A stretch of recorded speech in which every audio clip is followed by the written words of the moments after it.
ഉള്ളി വാങ്ങിക്കാൻ പോലും പൈസ എല്ലാം ഒക്കെ അങ്ങനെ വിഷമിച്ചില്ലാണ് നമ്മൾ ഈ പണിക്ക് വരണത്. വീട്ടിൽ കൊണ്ടുതരാൻ ആരുമില്ല.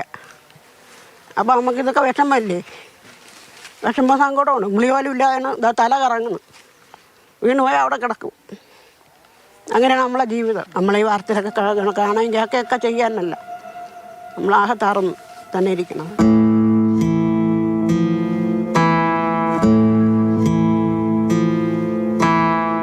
ജീവിതം പ്രതിസന്ധിയിലാകുമെന്ന ചിന്തയിലാണ് ഈ കണ്ണുകൾ നിറയുന്നത്.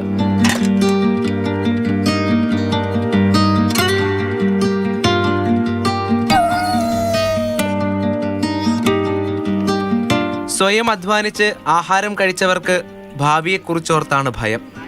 തൊഴിലുറപ്പെന്നാൽ ഇവർക്ക് ജീവിതത്തിന്മേലുള്ള ഉറപ്പാണ്.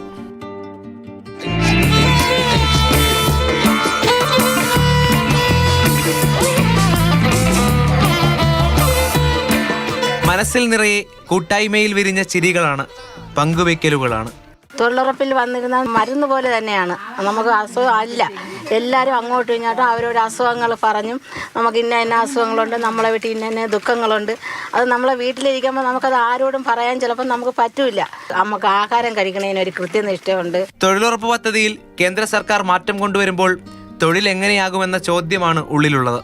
കേരളത്തിന്റെ വീതം 10% നിന്ന് 40% ഉയർത്തുമ്പോൾ പദ്ധതി സജീവമായി നടപ്പിലാക്കാൻ കഴിയുമോ എന്ന ആശങ്ക നിലനിൽക്കുന്നുണ്ട്. അതായത് എന്ത് ചെയ്യും എന്നുള്ള ഒരു വിഷമവും ഉണ്ട്. ഇതുകൊണ്ട് തന്നെ എത്രയോ പേര്, ഞാൻ ഉൾപ്പെടെ, എന്നെ സംബന്ധിച്ച് ഉൾപ്പെടെ ഒരുപാട് അമ്മമാരായാലും ചേച്ചിമാരായാലും സഹോദരരെല്ലാവരും ഒരുപാട് പേര് ഇതുകൊണ്ട് കഴിയുന്നവരുണ്ട്. ഇതാണ് ഏത് ആശ്രയം ഇതുകൊണ്ട് തന്നെയാണ് എല്ലാവർക്കും. ഏത് കയറ്റവും കീഴടക്കി ജോലി ചെയ്യാൻ തയ്യാറാണ്. കാരണം ഇവർക്കിത് ജീവിക്കാനുള്ള വഴിയാണ്. നമുക്കത് വളരെ വളരെ വിഷമമുണ്ട്. ഇത് ഇന്ന് വരെ എന്തായിരുന്നു അത് തുടർന്ന് പോകണമെന്നാണ് നമ്മളെ അഭിപ്രായം. എല്ലാ തൊഴിലാളികളും, ഇതൊന്നുമല്ല, 60 പേരുണ്ട് ഇവിടെ. ക്യാൻസർ പിടിച്ച രോഗികളും ഒരുപാട് രോഗികളാണ് ഇവിടെ വരണയിൽ ഭൂരിപക്ഷവും.